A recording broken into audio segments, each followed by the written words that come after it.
निक लागेला। हमरा शिव गुरु के चर्चा बड़ निक लागेला।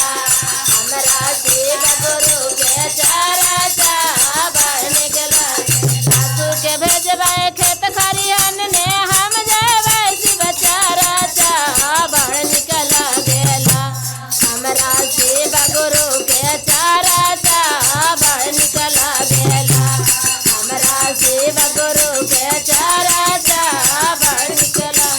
हम तो रहली गोतनी के बस में ना कैली शिव चर्चा। हम तो रहली गोतनी के बस में ना कैली शिव चर्चा बड़ निक लागेला। हमरा शिव गुरु के चर्चा बड़ निक लागेला। हमरा शिव गुरु के चर्चा बड़ निक लागेला।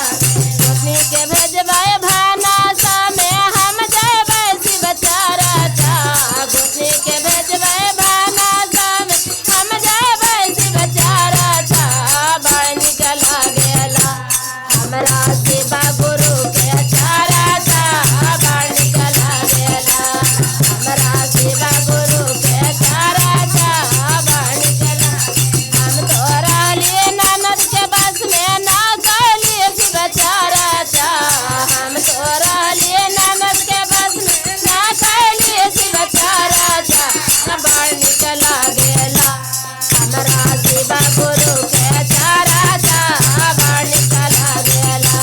हमरा शिव गुरु के चर्चा बड़ निक लागेला।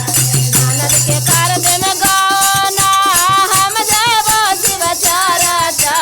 ननद के कर में गौना हम जेबो शिव चर्चा बड़ निक लागेला। हमरा शिव गुरु के चर्चा बड़ निक लागेला।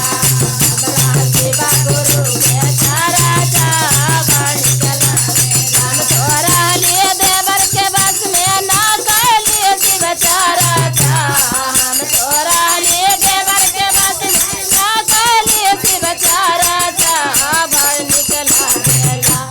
हमरा शिव गुरु के चर्चा बड़ निक लागेला। हमरा शिव गुरु के चर्चा बड़ निक लागेला। देवर के भेजबै कॉलेज हम जेबै शिव चर्चा।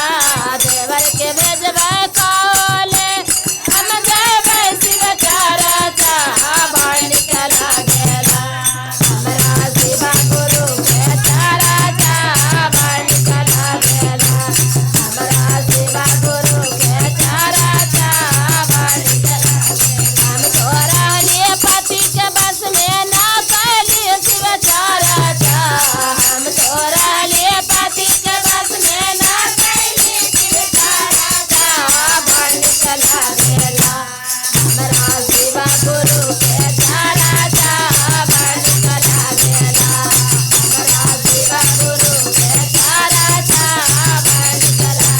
नाती के भेजबै ड्यूटी हम जेबै शिव चर्चा। पाती के भेजबै ड्यूटी हम जेबै शिव चर्चा बड़ निक लागेला। हमरा शिव गुरु के चर्चा बड़ निक लागेला। हमरा शिव गुरु के चर्चा बड़ निक लागेला। प्रेम से भोला बाबा की जय। मैया पार्वती।